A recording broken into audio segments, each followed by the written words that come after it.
Pasar berpotensi menjadi epicentrum penyebaran corona. Sulitnya penerapan pembatasan jarak, serta banyak pedagang yang tidak menggunakan masker saat bertransaksi dengan pembeli, membuat aturan PSBB tidak dapat diterapkan dengan baik.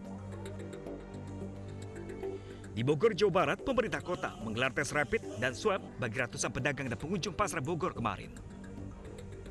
Ditemukan satu pedagang positif corona, dan kini petugas sedang melacak riwayat kontaknya. Pedagang pasar positif corona juga ditemukan di pasar Bojonegoro, Jawa Timur. Bahkan setelah digelar rapid test bagi 600 pedagang, 168 diantaranya reaktif. Untuk mencegah penyebaran, 3 pasar di Bojonegoro ditutup. Walau banyak ditemukan kasus positif corona di sejumlah pasar, namun banyak pedagang yang menolak usahanya dihentikan sementara. Penolakan pedagang terjadi di pasar-pasar sejumlah daerah, salah satunya di Padang, Sumatera Barat. Penutupan pasar raya Kota Padang oleh pemerintah daerah setelah ditemukan lebih dari 50 pasien positif corona dari klaster ini ditolak mentah-mentah oleh pedagang. Bahkan mereka juga menolak mengikuti tes swab massal. Secara keseluruhan, para pedagang memiliki alasan yang sama kenapa menolak penutupan tempat usahanya, yaitu tidak adanya penghasilan selama pasar ditutup untuk memenuhi kebutuhan sehari-hari. Tim Liputan iNews melaporkan. Dan pemirsa, untuk mengulas potensi penyebaran corona di pasar dan pro kontra langkah pemerintah menutup pasar, sudah bergabung bersama kami Pak Enrizal, Asisten Perekonomian dan Pembangunan Kota Padang, Pak Itman selaku Ketua Koperasi Bersama PKL Pasaraya Kota Padang, dan Guru Besar Fakultas Kedokteran Universitas Indonesia, Pak Ari Fahrial. Selamat malam Bapak-Bapak. Selamat malam. Baik. Baik, saya ke Pak Itman terlebih dahulu. Pak Itman, tentunya memang penutupan pasar ini menjadi dilema. Di satu sisi mencegah penyebaran corona, di sisi lain tentunya juga menyebabkan pedagang kehilangan penghasilan. Apa sebenarnya kemudian solusi yang ingin disampaikan para PKL? Ya, dulu saya bicara. A'udzubillahi minasyaitonirrajim. Bismillahirrahmanirrahim. Assalamualaikum warahmatullahi wabarakatuh. Asyhadu an la ilaha illallah wa asyhadu anna Muhammadar Rasulullah. Allahumma sholli ala Muhammad wa ala ali Muhammad. Yang saya hormati Kadis Perdagangan Kota Padang, yang saya hormati Bapak Wali Kota Padang, yang saya hormati Gubernur Sumatera Barat, yang saya hormati yang tidak bisa sebut satu persatu namanya, saya Ketua KPPKL Kota Padang, bermohon kepada pemerintah Kota Padang, kami PKL sudah sebulan setengah tidak berdagang. Jadi dengan apa anak istri kami mau makan? Jadi kami minta kepada pemerintah, karena sebulan setengah ini kami tidak makan, tidak berdagang, tolong carikanlah solusinya bagaimana bagusnya. Jadi selama ini pemerintah tidak ada mencarikan solusinya.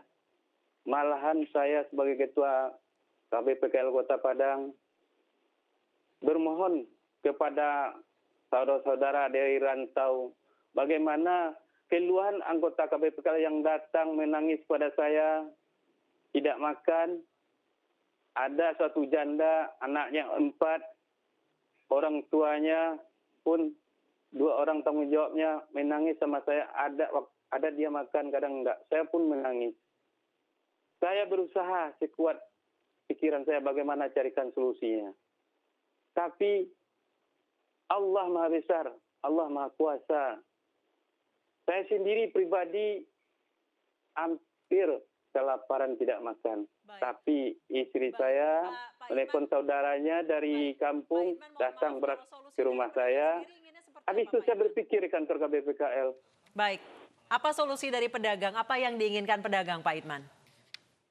Kami pedagang bermohon dan meminta kepada pemerintah, carikan solusi kami. Kalau kami disuruh di rumah, apa yang harus kami makan? Dengan apa anak istri kami makan? Baik. Selama ini Baik, saya ke Pak Enrizal. Pak Enrizal, dari pedagang sendiri meminta solusi dari pemerintah Kota Padang terkait penutupan pasar ini? Jangan sampai berkepanjangan karena mereka juga bingung harus mencari uang seperti apa. Baik, terima kasih Bu. Pemirsa di mana saja, kita dari Pemko Kota Padang berusaha memotong perkembangan dari COVID ini. Caranya adalah bagaimana pedagang dan pengunjung tidak terkena. Ada dua cara yang kami lakukan. Yang pertama adalah sempat melalui disinfektan kawasan pasar raya ini. Dengan harapan bibit-bibit virus tersebut bisa mati atau hilang. Kemudian yang kedua adalah karena kebetulan pasar raya sudah agak banyak yang terkena. Saat ini sebanyak 50 kondisi satu kemarin 50, sehingga kita berusaha menswab semua pedagang yang ada di pasar ini agar tidak berkembang virus ini lebih lanjut. Maka kita berikan sosialisasi. Pak Enrizal, sejauh ini para pedagang menolak ditutup karena mereka tidak ada penghasilan untuk makan. Solusi jalan tengah dari pemerintah Kota Padang apa Pak? Agar pedagang ini masih tetap bisa makan namun penyebaran virus corona bisa ditekan. Jadi begini, kita menyarankan untuk tutup beberapa hari, 3 hari atau 4 hari, dengan pedagang ini kita swab agar betul-betul ini terputus. Kenyataannya pedagang nggak keberatan, tidak apa-apa keberatan, maka ada jalan tengahnya. Baik, saya langsung ke Pak Idman. Pak Idman, ada keberatan dari pedagang untuk di swab test? Alasannya Pak Idman? Ada keberatan karena pemerintah tidak menurunkan bantuan. Dengan apa kami sebagai pedagang ini untuk makan? Dengarlah jeritan kami. Kami ini... Jadi walaupun pedagang, positif tetap ngotot berdagang ya Pak ya? Iya, kami mendukung. Kami mendukung pemerintah.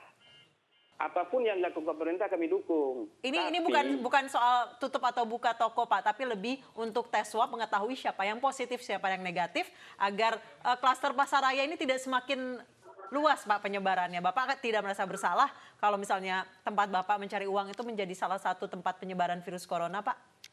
Kami ibaratnya pedagang PKL ingin tahu siapakah yang disebut yang kena COVID-19 itu, yang 51 itu, supaya kami lebih yakin. Tapi selama ini keyakinan kami pudar karena tidak ada ibarat yang sebenar-benarnya dikatakan pada masyarakat. Sedangkan kami ditutup, ibaratnya tidak berdagang, hampir sebulan setengah tidak berdagang. Baik, jadi Pak Enrizal, ini Pak Idman dan kawan-kawan ingin data dibuka segera. Siapa saja rekan-rekan mereka yang positif COVID-19, Pak? Apakah akan dibuka? Dalam mekanismenya itu kan tidak boleh dibuka karena ini akan merusak pribadi seseorang. Tapi saya pikir para pedagang sudah tahu siapa orang-orangnya yang terkena itu. Kan sudah kita apakan, PKL memang belum terkena, yang dipimpin oleh Pak Idman ini belum ada satupun yang terkena. Yang terkena adalah yang berada di kios. Ada yang terkena di kios fase 1 sampai 7 itu sebanyak 48 orang. 2 di blok dan 1 di pasar pembantu. Baik. Caranya bagaimana? Kita nggak tutup. Kita mengarahkan yang hasilnya sudah bersepakat tadi bahwa sampai jam 11. Jam 11 kita semprot, seiring dengan itu kita melakukan swab dengan mengambil data-data yang ada dari pedagang, baik pedagang PKL maupun pedagang yang ada di kios. Insya Allah dan minggu ini kita tuntaskan. Baik, saya ke Pak Ari. Pak Ari, sebenarnya bagaimana potensi bahaya penyebaran corona di pasar jika kemudian para pedagang ini tidak dites swab ataupun tidak mengetahui siapa kemudian yang positif maupun yang tidak terkena corona?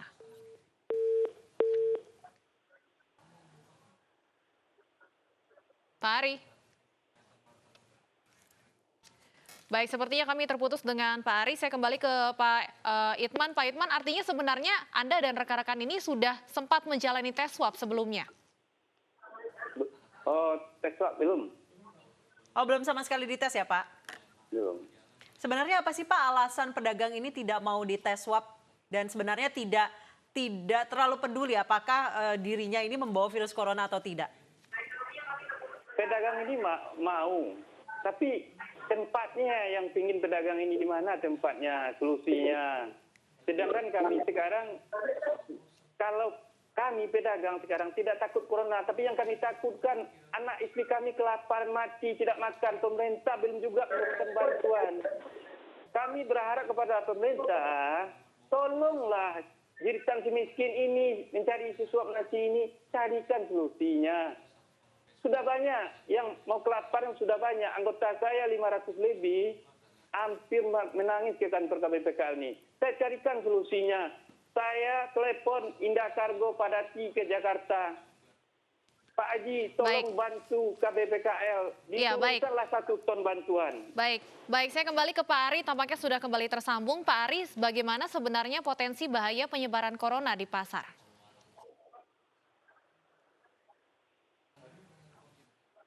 Pak Ari, Anda bisa mendengar suara kami? Iya, saya kembali. Ya, Pak Ari. Ya, tadi putus ya, Pak. Ya. Iya, Pak Ari, bagaimana sebenarnya potensi penyebaran corona kemudian di pasar? Ya pertama kita lihat sejarahnya itu dulu memang di Wuhan itu mulainya dari seafood market gitu ya. Karena memang kalau kita lihat situasi di pasar itu memang interaksi orang, baik penjual, pembeli, antara pembeli dan penjual, apalagi kalau memang terlalu ramai itu memang berpotensi untuk terjadinya penularan. Ya, apalagi tadi sudah dilaporkan oleh dari pemerintah daerah bahwa sudah ada 45 orang yang swabnya positif. Nah, ini luar biasa sebenarnya. Bahwa memang potensi untuk terjadinya penularan itu begitu tinggi. Kita tahu bahwa infeksi COVID ini menular dengan cepat dan bisa menular itu dia kembali, misalnya dia tertular di pasar, dia kembali ke rumah, kemudian akan menularkan kepada anggota keluarga yang lain. Oleh karena ini menjadi suatu klaster yang artinya kalau tidak diputus mata rantainya memang akan menjadi sesuatu klaster yang cukup besar begitu. Ya, kita ingatlah di beberapa, ini juga yang terjadi kan di Jawa Tengah juga demikian, di Bojonegoro juga itu ditemukan di pasar gitu. Kemudian juga Indogrosir itu juga di supermarket. Jadi memang yang sekarang harus dikerjakan adalah bagaimana agar klaster-klaster ini bisa kita kendalikan. Tapi di satu sisi saya rasa masalah kompensasi sosial kepada para pedagang itu juga menjadi hal yang penting menurut saya. Ya, jadi disinilah oleh karena itu memang saya sering sampaikan hikmah adanya pandemi global ini adalah sabar dan kesetiakawanan. Saya rasa pemerintah Sumbar juga bisa memulai nih bahwa kepada misalnya para perantau-perantau ini di luar Sumatera Barat untuk sama-sama bisa menanggulangi permasalahan sosial ini. Saya ingat dulu Padang itu ada Gebu 1000, ya, Gebu Minang gitu ya. Itu dengan mudahnya sebenarnya. Jadi tinggal bagaimana Pemda bisa mengelola dana-dana masyarakat ini untuk membantu para pedagang ini. Karena memang tidak ada solusi kalau memang artinya begini, kita melarang para pedagang, tapi pedagang tidak makan. Kalau pedagang tidak makan, daya tahan tubuhnya juga turun. Dia potensi juga tertular. Gitu. Jadi urusan ini nggak pernah selesai. Oleh karena itu memang masalah sosial ini harus diatasi juga. Pak Enrizal, kalau misalnya dari Pemkot Padang sendiri, kompensasi sosial untuk para pedagang seperti apa? Yang pertama, kita memang sedang berusaha untuk menselaraskan bantuan yang akan diberikan yang sumbernya ada 3. 1 pusat, 2 provinsi, dan Kota Padang sendiri. Kita mau berbarengan agar ini tidak ada konflik baru yang munculkan. Namun, berbarengan itu kapan, Pak? Karena saat ini pasar sudah ditutup dan lain sebagainya, mereka juga tidak bisa mencari makan. Sebagian misalnya anggota Pak Itman ini saya sudah kasihkan itu sebanyak 30 orang. Pedagang keliling yang juga sebagian ada anggota Panjiman ada 35. Itu yang saya ajak, tapi yang lain-lain juga ada membantu dalam hal tersebut. Jadi di samping oleh pemerintah juga ada kelompok-kelompok masyarakat, kelompok-kelompok besar yang membantu para pedagang kita persoalan makan ini. Baik, saya kembali ke Pak Ari. Pak Ari, jika seperti apa sih Pak kalau misalnya pedagang ini tidak mau berkomitmen untuk tidak mau jaga jarak, tidak mau pakai masker, tetap meminta pasar dibuka karena memang belum ada kompensasi sosial dari pemerintah. Sejauh ini apa sih yang dibutuhkan komitmen dari pedagang? Ya, saya pertama begini ya, bahwa memang tadi betul harusnya dilakukan juga pemeriksaan massal kepada seluruh pedagang. agar kita bisa tahu sebenarnya angkanya berapa orang sih atau berapa persen sih dari mereka yang positif. Dan ketika ini positif memang harus dikejar siapa yang di dekat-dekat dengan mereka, kemudian bagaimana di rumahnya dan interaksi selanjutnya begitu. Dan ini karena begini, sekali lagi bahwa kita mesti mengetahui 80% dari infeksi COVID ini tanpa gejala dan gejalanya ringan. Jadi batuk pilek biasa aja dia bisa COVID misalnya, atau tanpa gejala aja bisa COVID. Ini yang artinya kita tidak bisa tahu apakah teman di sebelah kita atau mungkin para pembeli yang datang kepada kita itu dia positif atau tidak. Itu yang jadi masalah gitu. Dan kemudian kalau memang kebetulan yang terkena ini adalah orang-orang di atas 60 tahun, apalagi dengan berbagai macam penyakit penyerta, maka dia akan, kalau dia terkena, maka 50% dari mereka akan meninggal dunia. Itu data Indonesia seperti itu. Baik, memang dibutuhkan win-win solution mengatasi masalah ini. Di sisi lain jangan sampai pedagang kelaparan, tapi kita juga tidak mau penyebaran virus corona ini semakin meluas di Sumatera Barat dan juga di Indonesia. Mungkin saya mesti tambahkan di Sumatera Barat itu angka kematiannya yang terburuk seluruh Indonesia. Jadi memang harus menjadi perhatian dari Pemda Sumatera Barat ini. Baik.